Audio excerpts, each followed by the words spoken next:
Hi there, YouTubers. Roger back with you from Gateway Cycles here in Mount Sterling, Kentucky. Got a new machine for you here. This is Kawasaki's latest addition to their side-by-side lineup.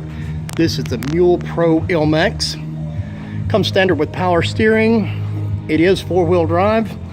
Got a 695cc single-cylinder engine in it. Fully functional dump bed. And we'll take a look here. This thing's diamond plated, so sturdy. Comes standard with a 2-inch hitch in the back, receiver hitch. Good looking machine, very nice, comfortable riding machine. Fully accessorizable, as the entire Kawasaki lineup is. And I also wanted to let you know that we have over 200 machines in stock at any one time here. We offer financing. We have a fully staffed parts and service department who can work on doggone near anything that you may have. Come on down here to Mount Sterling and check us out at Gateway Cycles, or you can check us out on the web at www.gatewaycycles.com.